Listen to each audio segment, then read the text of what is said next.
Hi everyone, Dr. Cordier here. We all know that a lack of motivation leads to procrastination. But why? What actually causes procrastination? Well, here's three main reasons. Reason number one, anxiety and fear of failure or rejection. We've all been in situations where we want to make a phone call or take care of something at school or at work, but we're too afraid that the answer is going to be no or we're going to get rejected. For example, say if I'm not really feeling good and I want to call my boss to tell him I'm sick and I can't make it into work. I am going to be afraid possibly that he's going to say no and tell me that I'm in trouble or that I might lose my job or he might yell at me. And because of this, I tend to procrastinate because of my irrational fears and my anxiety. So that's one reason why we tend to procrastinate. The next thing is simply our motivation gets blocked by our anxiety and our sadness and our fears. So underneath all that anxiety and sadness and fear is our drive to succeed. And once we clear that out of the way, our motivation is there. So our motivation is like our energy source. So rather what we do is we take to video games because a lot of the tasks we have to accomplish are kind of boring. So we'll take to video games, social media, we might even go online shopping on Amazon.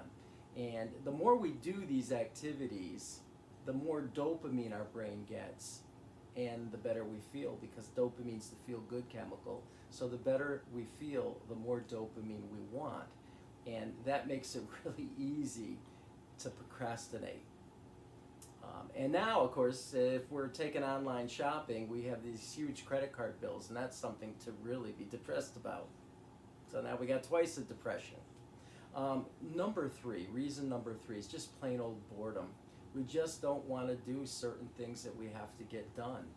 And that really leads to monotony, and it's very difficult to get that done, especially when all those other things we just talked about, video games and shopping and social media, is a heck of a lot more fun than doing chores, getting a homework assignment done or a work-related task, or having to wash your car or even vacuum your bedroom. So here's the thing. We need to take steps to do something about it. And what do we do about it? Well, believe it or not, it's all about reinforcing our own behaviors. Kind of like how I reinforce Gordon's behaviors, except on myself. We're going to do it. We're going to reinforce ourselves. And we're going to change some of our thinking, some of our perceptions. So here's step number one. We want to begin by thinking about the natural reward, the pot of gold at the end of the rainbow, the one that you're going to receive after you've completed your task or your objective. It could be a good grade, it could be job security, or just that relief of getting the job done with. Nowadays, I know a lot of kids are trying to, or should I say college kids are trying to get into different universities, and the fulfillment that you receive from getting into that school of your choice, that alone can be a huge reward. So step number two, plan your time accordingly. Write down a list of your tasks that you need to accomplish on a daily basis. It makes things a lot easier. Sometimes just having a list of what you have to do and checking it off is half the battle, and that brings relief of anxiety right there. Step number three, divide your tasks and your objectives, the things you have to do, into increments of time. For example, don't work 8 hours straight. Work 45 minutes at a time, and every 45 minutes, reward yourself by making yourself a cup of tea or coffee, having a candy bar, going for a walk, getting some air, playing with the dogs, things like that. But that's your small reward. At the end of the day, give yourself a bigger reward, something really satisfying. Cook yourself a nice dinner. Have your favorite beverage, maybe a glass of wine if you drink, something like that, and pick out your favorite movie. Watch a nice movie. That's your reward at the end of the day. At the end of the week, after you've gotten all your tasks complete, give yourself a bigger reward, right? Do something really nice. Go out to a dinner. Of course, not right yet, but when it's safe to. Go out to dinner, go camping. You might want to run in a marathon. Something as a big reward that you really enjoy doing. Fishing, boating, gardening, whatever it is.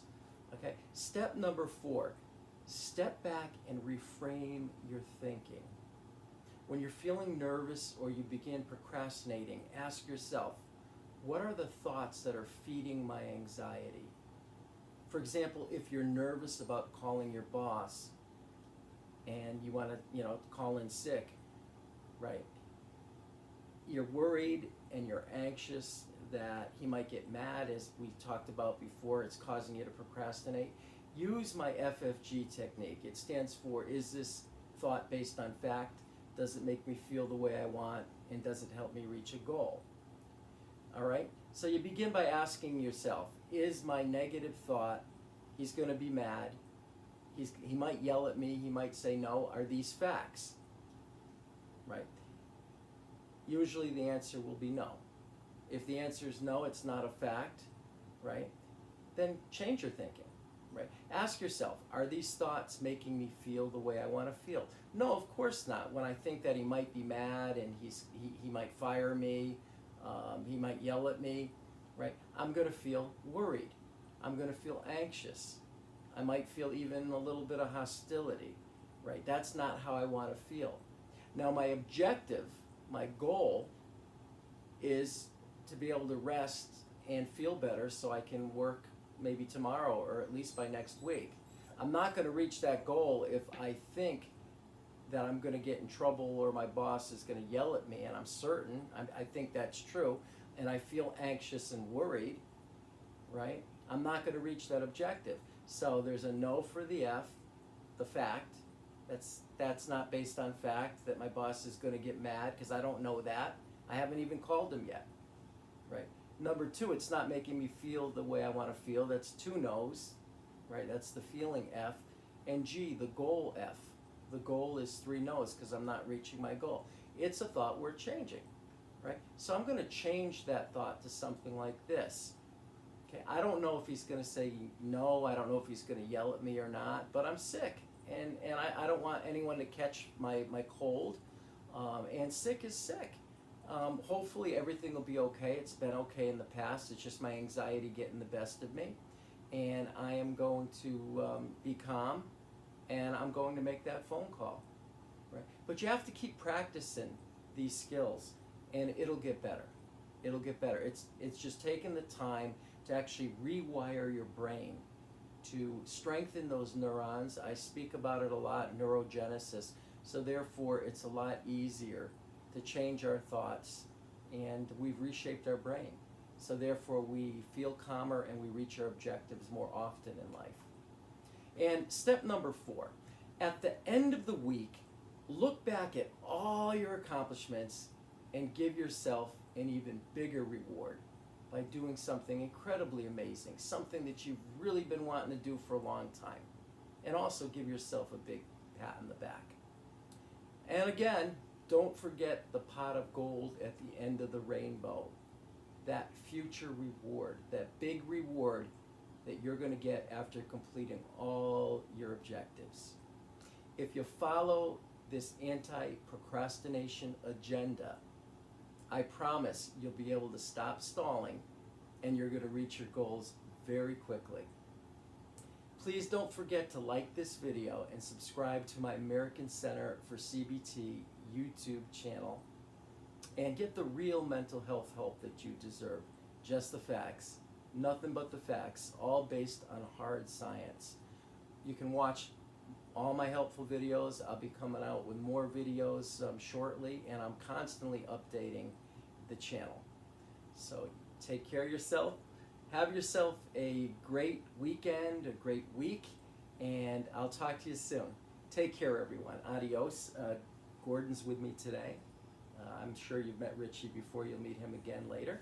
But Gordon says, Take care. Say goodbye, Gordon. Rich, you want to say goodbye? Take care.